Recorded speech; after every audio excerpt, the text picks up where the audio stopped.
गुरुदेव भगवान की जय। प्यारे कृष्ण कन्हैया लाल की जय। श्री पुरुषोत्तम मास महात्म्य कथा अध्याय 25। दृढ़ धनवा बोला, हे ब्रह्मन, हे मुनि, अब आप पुरुषोत्तम मास के व्रत करने वाले मनुष्यों के लिए कृपा कर उद्यापन विधि को अच्छी तरह से कहिए। वाल्मीकि मुनि बोले, पुरुषोत्तम मास व्रत के संपूर्ण फल की प्राप्ति के लिए श्री पुरुषोत्तम मास के उद्यापन विधि को थोड़े मैं अच्छी तरह से कहूँगा। पुरुषोत्तम मास के कृष्ण पक्ष की चतुर्दशी, नवमी अथवा अष्टमी को उद्यापन करना कहा है। इस पवित्र पुरुषोत्तम मास में प्रातःकाल उठकर यथा उपलब्ध पूजन के सामान से पूर्वाह्न की क्रिया को कर एकाग्र मन होकर सदाचारी, विष्णु भक्ति में तत्पर स्त्री सहित ऐसे 30 ब्राह्मणों को निमंत्रित करें। हे भूपते, अथवा यथाशक्ति अपने धन के अनुसार 7 अथवा 5 ब्राह्मणों को निमंत्रित करें। बाद मध्याह्न के समय 16 सेर अथवा उससे आधा अथवा उसका आधा यथाशक्ति पंचधान्य से उत्तम सर्वतोभद्र बनावें। सर्वतोभद्र मंडल के ऊपर सुवर्ण, चांदी, तांबा अथवा मिट्टी के छिद्र रहित शुद्ध 4 कलश स्थापन करना चाहिए। 4 व्यूह के प्रीत्यर्थ चारों दिशाओं में बेल से युक्त उत्तम वस्त्र से वेष्टित पान से युक्त उन कलशों को करना चाहिए। उन चारों कलशों पर क्रम से वासुदेव, हलधर, प्रद्युम्न और अनिरुद्ध देव को स्थापित करें। पुरुषोत्तम मास व्रत के आरंभ में स्थापित किए हुए राधिका सहित देव देवेश पुरुषोत्तम भगवान को कलश युक्त वहां से लाकर मंडल के ऊपर मध्य भाग में स्थापित करें। वेद वेदांग को जानने वाले वैष्णव को आचार्य बनाकर जप के लिए 4 ब्राह्मणों का वरण करें। उनको अंगूठी के सहित 2-2 वस्त्र देना चाहिए। प्रसन्न मन से वस्त्र, आभूषण आदि से आचार्य को विभूषित करके फिर शरीर शुद्धि के लिए प्रायश्चित गोदान करें। तदनंतर स्त्री के साथ पूर्वोक्त विधि से पूजा करनी चाहिए और वरण किए हुए 4 ब्राह्मणों से 4 व्यूह का जप कराना चाहिए और 4 दिशाओं में 4 दीपक ऊपर के भाग में स्थापित करना चाहिए। फिर नारियल आदि फलों से क्रम के अनुसार अर्घ्य दान करना चाहिए। घुटनों के बल से पृथ्वी में स्थित होकर पंचरत्न और यथालब्ध अच्छे फलों को दोनों हाथ में लेकर श्रद्धा भक्ति से युक्त स्त्री के साथ हर्ष से युक्त होकर प्रसन्न मन से श्री हरि भगवान का स्मरण करता हुआ अर्घ्य दान करें। अर्घ्य दान का मंत्र है, हे देव देव, हे पुरुषोत्तम, आपको नमस्कार है। हे हरे, राधिका के साथ आप मुझसे दिए गए अर्घ्य को ग्रहण करें। नवीन मेघ के समान श्याम वर्ण 2 भुजाधारी मुरली हाथ में धारण किए पीताम्बरधारी देव राधिका के सहित पुरुषोत्तम भगवान को नमस्कार है। इस प्रकार भक्ति के साथ राधिका के सहित पुरुषोत्तम भगवान को नमस्कार करके चतुर्थ्यंत नाम मंत्रों से तिल की आहुति देवें। इसके बाद उनके मंत्रों से तर्पण और मार्जन करें। बाद राधिका के सहित पुरुषोत्तम देव की आरती करें। अब नीराजन का मंत्र कमल के दल के समान कांति वाले राधिका के रमण, कोटि कामदेव के सौंदर्य के धारण करने वाले देवेश का प्रेम से नीराजन करता हूँ। अथ ध्यान मंत्र, अनंत रत्नों से शोभायमान सिंहासन पर स्थित अंतर ज्योति स्वरूप बंसी शब्द से अत्यंत मोहित ब्रज की स्त्रियों से घिरे हुए, इसलिए वृंदावन में अत्यंत शोभायमान राधिका और कौस्तुभ मणि से चमकते हुए हृदय वाले शोभायमान रत्नों से जड़ित किरीट और कुंडल को धारण करने वाले आप नवीन पीताम्बर को धारण किए हैं। इस प्रकार पुरुषोत्तम भगवान का ध्यान करें। फिर राधिका के सहित पुरुषोत्तम भगवान को पुष्पांजलि देकर स्त्री के साथ साष्टांग नमस्कार करें। नवीन मेघ के समान श्याम वर्ण पीत वस्त्रधारी अच्युत श्रीवत्स चिन्ह से सुशोभित और स्थल वाले राधिका सहित हरि भगवान को नमस्कार है। ब्राह्मण को सुवर्ण के साथ पूर्ण पात्र देवें। बाद प्रसन्नता के साथ आचार्य को बहुत सी दक्षिणा देवें। सपत्नीक आचार्य को भक्ति से वस्त्र आभूषण से प्रसन्न करें। फिर ऋत्विजों को उत्तम दक्षिणा देवें। बछड़ा सहित वस्त्र सहित दूध देने वाली सुशीला गौ को घंटा आभूषण से भूषित करके उसका दान करना चाहिए।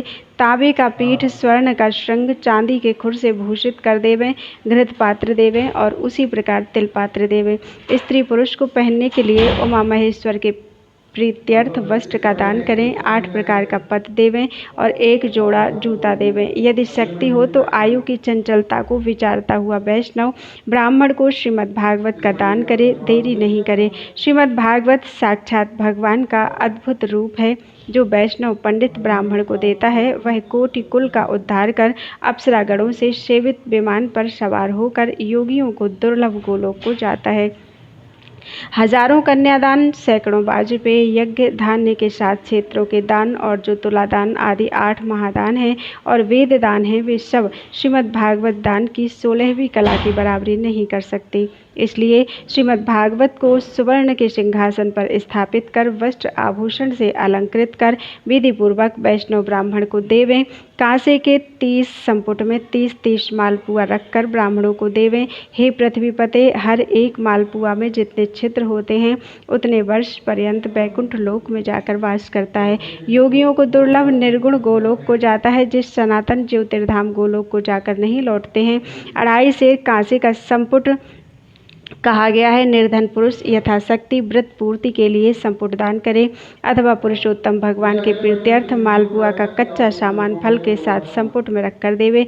हे नराधिप, निमंत्रित सपत्नीक ब्राह्मणों को पुरुषोत्तम भगवान के समीप संकल्प करके देवे।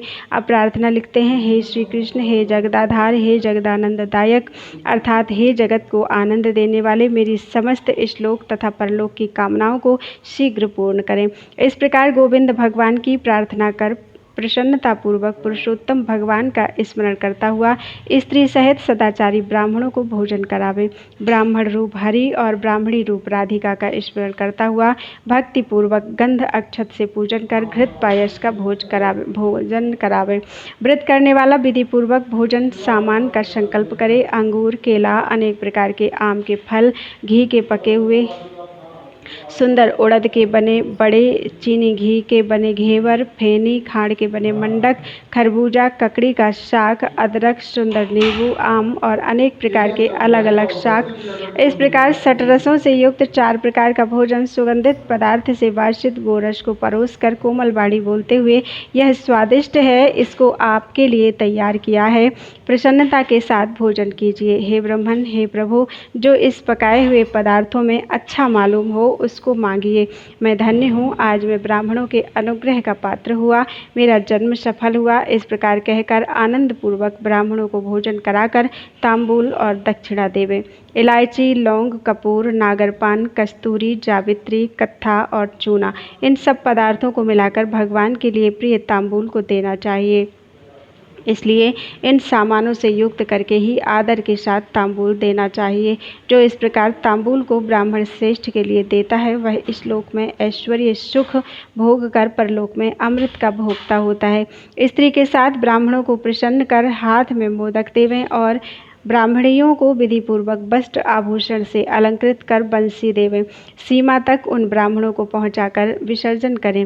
मंत्रहीनम क्रियाहीनम भक्तिहीनम जनार्दन यत्पूजितं मया देव परिपूर्ण तदस्तु में। और इस मंत्र से पुरुषोत्तम भगवान को क्षमापन समर्पण करके यस्य स्मृत्या च नामोक्त्वा तपो यज्ञ क्रियादिषु, यस्य स्मृत्या च नामोक्त्या तपो यज्ञ क्रियादिषु न्यूनं संपूर्णतां याति सद्यो वंदे तमच्युतम्। इस मंत्र से जनार्दन भगवान को नमस्कार कर जो कुछ कमी रह गई हो वह अच्युत भगवान की कृपा से पूर्ण फल देने वाला हो, यह कहकर यथा सुख विचरे। अन्न का यथाभाग विभाग कर भूतों को देकर मिथ्या भाषण से रहित हो, अन्न की निंदा ना करता हुआ कुटुंबी जनों के साथ भोजन करे। अमावस्या के दिन रात्रि में जागरण करे। सुवर्ण की प्रतिमा में राधिका के सहित पुरुषोत्तम भगवान का पूजन करे। पूजा के अंत में सपत्नीक व्रती प्रसन्न चित्त होकर नमस्कार कर राधिका के साथ पुरुषोत्तम देव का विसर्जन करें। फिर आचार्य को मूर्ति के सहित चढ़ा हुआ सामान को देवे। अपनी इच्छानुसार यथा योग्य अन्नदान को देवे। जिस किसी उपाय से इस व्रत को करे और उत्तम भक्ति से द्रव्य के अनुसार दान देवे। स्त्री अथवा पुरुष इस व्रत को करने से जन्म जन्म में दुख, दारिद्र्य और दुर्भाग्य को नहीं प्राप्त होते हैं।